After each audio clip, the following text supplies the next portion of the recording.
Hi guys, welcome back to my YouTube channel.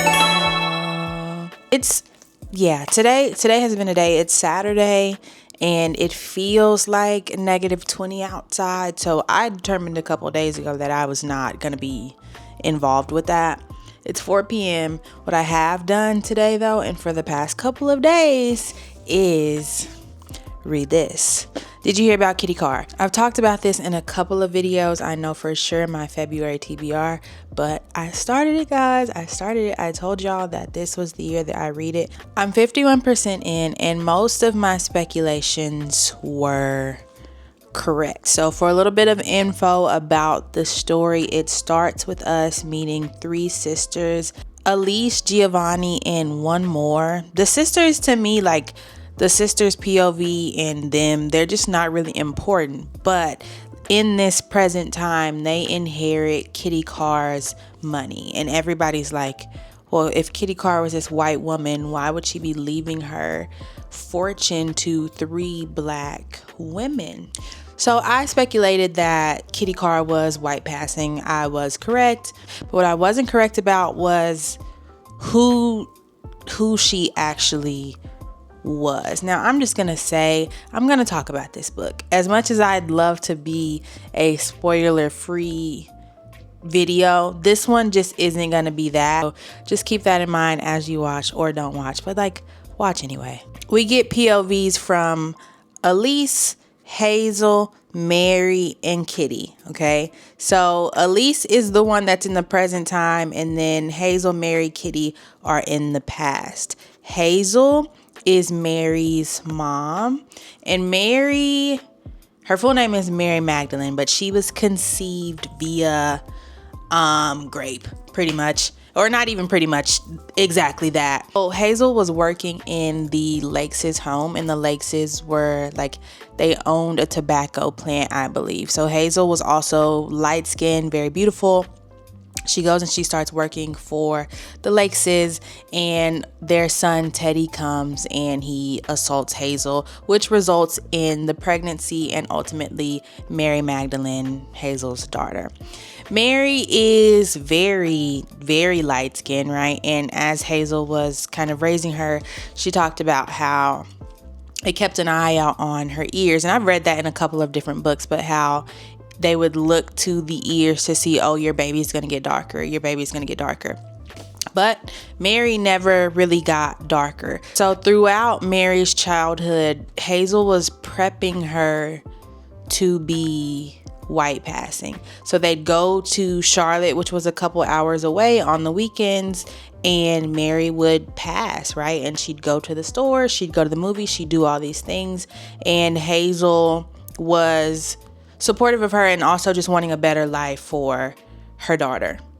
On one of these trips, Mary and Hazel meet another girl, Lillian, and her mom. Lillian is also a white passing little girl. And then we find out later that kind of from that moment, that was the inception of their mom's plan to give them a better life. Every time that I read a book that involves white passing, it's such an interesting concept to me. I don't know how else to put it. I don't know if that's my research tying in. I don't know, but it's such an interesting concept to me all the way around, right? So they have these rules to protect them from not getting caught, but like, in the grand scheme of things, people should have been allowed to be treated as people. Can't be upset at a person for wanting better for themselves because they had an opportunity to live a different way. But I know that it had to be hard up here, and maybe for some people it wasn't, but I would think it would be hard. We see that it's hard with Mary to cut off that past life, because when you passing is different from crossing over. Passing is when you kind of go back and forth, like you use it during certain times, like Mary was passing when they go to Charlotte. Crossing over, you've got to forget your old life and you've got to be white and die white, stick to your story and stay white, because if you got caught passing, you could get in trouble for that. So we know that there's Elise, the present POV, and then we've got Hazel, Mary, and Lillian. At a certain point, Lillian and her mom move away, and they kind of lost contact with Hazel and Mary for a couple of years. But when Mary is ending high school, they get a letter from Lillian, who is now in LA working at the studio, and Hazel's like, I think you need to go out to LA. I think you need to go out to LA and you need to see what that's like. And you just need to see what that's like. So she goes out to LA thinking that she's gonna come back, and when she gets there, she finds $1,000, which must have been like $1 million at that point. But she finds this money that her mom left her, and she becomes Kitty Karr. And Lily, who is Emma, because she's also white passing, tells her, your mom sent you here to live. Your mom sent you here to have a better life. So again, I can't even fathom all of the complexities that would go into that, and how many people, how many gene pools are mixed, both from like Black Americans and violence, right? Like white violence on Black Americans, but then these white Americans that were married to white passing people and had no idea. Like no idea. I don't like, it's truly a concept. So Mary gets there. She obviously calls Hazel and is like, Mom, what's going on? I'm sorry. I want to come home. Hazel tells her, don't come home. If you come home, you're not welcome in my house. And to basically use the advantage that God gave her and be white. Says, don't call me. Don't write me. Like, we have to cut communication for you to live this life.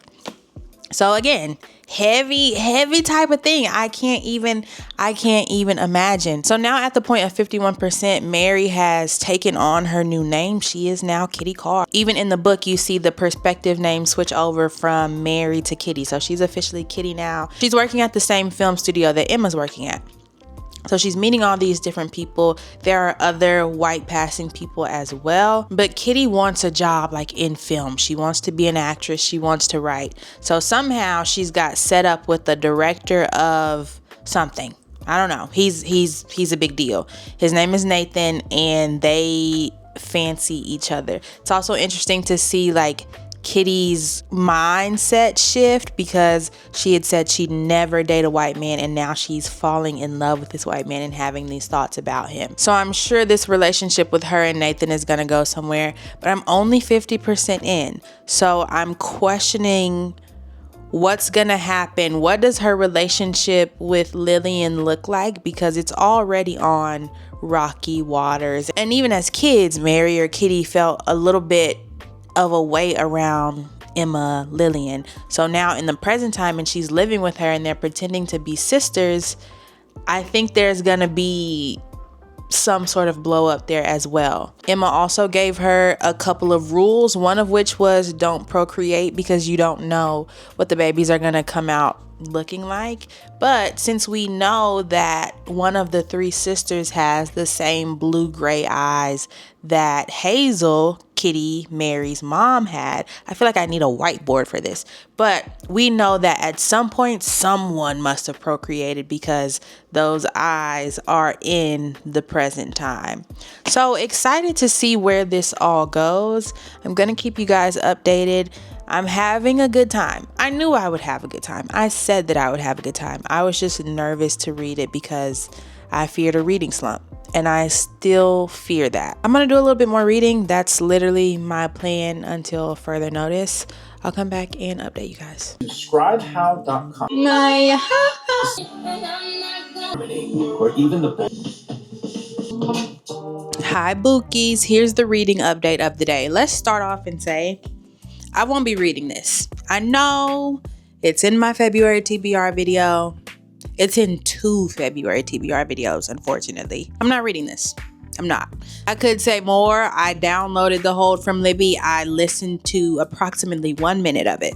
And then I said I'm not reading this. So you heard it here first. This is going into my unhaul pile. I am 87% into Did You Hear About Kitty Karr? And this is the stage of the book where if I'm loving it and having a good time, I'm avoiding it because I don't want it to end. That's where we currently are. How it all unfolded, the knowledge that I learned about passing in different communities has been so, I don't even know what it's been, but it's such a different perspective. I never considered like same way. I think it's a quote in the book, the same way that white men were trying to be police officers or lawyers to stay and have control, white women were also trying to get in these powerful roles to influence their men. So these white passing black women secretly supporting black causes, secretly trying to get their husband to do something else. Now, not all of them, but I was thinking about the ones that basically were like, you know what, I don't want to be black anymore, I want to be white. These are women that aren't saying I don't want to be black, but saying that, you know what, in the state of the world, looking white is a privilege and it's something that I can do. How can I help others with this privilege that I have? And it's a heavy burden to know, you know what, you've got to stay white, die white. We see people that died and lose their life, but how they had to cover it up, how they had to do certain things. It truly, again, is a perspective that I had never considered before. So at some point I will be finishing this up. I was right in believing that I was truly going to enjoy the story. I'll come back with my final thoughts. I did not DNF Colliding with Fate. I've decided to continue, and now I'm 42% in, and Kyrell is just, this is like, I guess, reformed playboy trope, but he's still very much a playboy in the book. And they have had these conversations about this is just sex, this isn't going anywhere, this isn't a relationship. But at the same time, in his POV, he's like, I don't want her to be, she can't be happy with anybody else. She doesn't deserve anybody else, but I don't want a relationship. I don't think that's fair. And Quinn, the female main character, I just feel like she is putting herself on the back burner for this man. And I don't like that. I don't like that. At first, she was like, you know what? I'm down with this. I know what this is. I'm fine. Now she's like, I know Kyrell doesn't want a relationship, but I can't even. Lincoln is the perfect man for me. He wants to date me, but he's not Kyrell. I don't like that. I don't like that. And I know that they're probably going to have some nasty miscommunication breakup. It's gonna upset me. I can already tell, but I don't know. I think I'm gonna end my reading update here. I'm really hungry and I have my chicken cutlet in the oven that needs to be flipped, so I'm gonna go do that. Your favorite booktuber isn't feeling too well. I've caught some type of icky with the blicky icky up. Does it not seem like it? Okay, God forbid I try to stay positive. I have to venture out into the cold. I don't have anything. I don't have any medicine. I don't have any toilet paper. I don't have any eggs. Like, but I just want to lay back down. Yesterday I started feeling a little down, and I was like, I'll come back. This is fine. I didn't come back just yet, but I'm gonna go to the store, pick up some things, and get a rotisserie chicken because y'all know my favorite little meal is chicken noodle soup when I get like this. So I really might just go pick up the essentials and come home. So the faster I get ready, the faster I get there, the faster I get back. So I'm gonna go. I also started filming because, and you know, things can change tomorrow, but I was supposed to film something today for Valentine's Day. I didn't. And not that anybody has an imaginary nerf to my head, but I wanted to post something for Valentine's Day. So maybe if I take care of myself real good today, I can wake up in the morning, film it, post it. But I don't know. My body's hurting and I feel warm-ish, but also I've been really congested. So I'm taking this, and it's time for me to take one right now, actually, before I leave. This week, all I've been talking about is I just feel really lethargic. I just feel like I need a rest. And I wasn't listening to myself. And then you know what happens when you don't listen to yourself? Your body makes you listen. How long do products stay good in a crisper drawer? I swear I bought these tomatoes weeks ago. I'm not complaining about that, but I'm just asking. All right, I'm gonna go in. I'm not bringing y'all with me. I think that'll just slow me down, but we'll reconnect again today. Changed my sheets. I took medicine. I took a warm shower. I'm making some soup right now. About to eat that and sleep. Sleep for God knows how long. Let's do our reading update of the day though. I haven't touched Kitty Karr. I'm probably gonna finish that maybe after my nap. Today feels like the day to finish that. I started Dear Debbie because I got my hold for it, and Frida is always just a good palate cleanser for me, so I'm 11% into that right now. And then I'm also reading Colliding with Fate still, about 47% into that.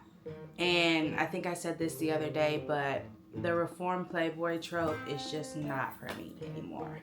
I don't know if it ever was for me, but it's specifically not for me anymore. I'm gonna give Kyrell and Quinn time. I'm gonna finish the book. Like, I'm gonna finish it. I'm not gonna be able to look past your thoughts. Like, him being like, this is still just stuck with me. Him being like, I don't want her to be happy with anybody else. That's just such an immature thought. And when I read books, it's supposed to be escapism. It's a form of, like, you know, jumping into a different world, whatever. I don't want to read about the type of men that I interact with on a daily basis. I want to read about a good man. And I don't think Kyrell is that, if I can be honest. I don't want my soup to burn, so I'm gonna go get that. Soup. I just got up from that nap. It's literally like 5 hours. I don't see myself being up for that long, but I need to take more medicine and I want a little snack. Cheese, pepperonis, and some crackers. And a little Sprite. So, and then after I have this, I'm going to drink another Theraflu because it's been 5 hours. Sleep for the rest of the night. Surely my body is still aching. Favorite one I've ever made. About 13 pages left. We are done hearing from Kitty, so only from Elise now. She's kind of trying to figure out, do I tell the world that Kitty is black or do I not tell the world? And she's got various opinions. Like, her mom is like, no, don't tell anyone. Kitty would have wanted to die white. And other people are like, you know, this is history. It's historic.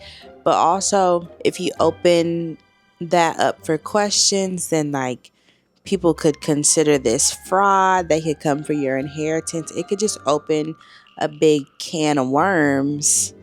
And are you ready for that potential can of worms? Let's see what she decides to do in this last 10 pages. Immediate reaction after finishing, 4.75 stars. I don't think Elise's POV was necessary at all. It was cool towards the end. It was cool to be like, oh, okay, so this is how the story is ending. Okay. And to be, when did this come out? To be so relevant, yeah, cool. But at the same time, I did not need her POV in the beginning. There was just so much that I didn't really care about regarding her. I think it was great. It's going to take me a while to probably cook up my official thoughts. Did you hear about Kitty Karr? Wow, I'm so glad that I finished that. That has been chasing me for years. Yay, I'm so happy. This video is probably going to feel like a fever dream to those of you watching, but that's okay because that's what my life has felt like for the past couple of days. Let's start with the thing that I really didn't enjoy the most was the sister's storyline and Elise's POV. Although I know Elise was necessary for, like, the progression of the novel, right? Like, no one would care if Elise and her sisters didn't get the money. But I think the story would have been a bit more, not even powerful and impactful. Like, I think she still did a good job with that. But something about going back and forth between the sisters and Kitty, it just really removed you from Kitty's POV. And then the last time we got Kitty's POV, it felt like it just felt very abrupt. And like we still needed to hear more, seeing a different side to white passing, because I think I even had like this bias about it. You know, I've said before, you don't know what you would do unless you were in that position, but I just think I had this like assumption that you shouldn't. I think I just had this assumption that that was the wrong thing to do. I think that's just what I thought. But I didn't realize this country is just out of whack in so many ways.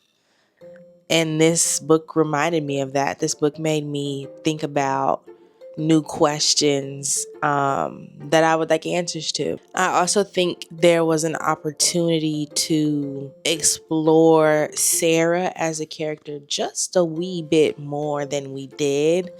And I wish we would have gotten the opportunity to see that, and kind of how that theme of motherhood and protection and survival and resilience was passing down literally through generations. The Evelyn Hugo inspiration, if you will, is there, but this still feels like a completely different book to me, which I think is a good thing. So finally, after 2 years of this being on my TBR, I can finally say I finished it. I loved it. I enjoyed it. 4.5 stars. I hope that you check it out. Let me know what your thoughts are. I'm going to end this video here just because I could keep talking about what else I'm reading, but I think we got to stop somewhere. Make sure that you like the video, subscribe to the channel. Hopefully the next time that you guys see me, I will be back to 100% full health. So like the video for me to get better. Other places that you can find me are in the description down below. And until the next video, listen to your body when she needs rest. And happy belated Valentine's Day. Bye.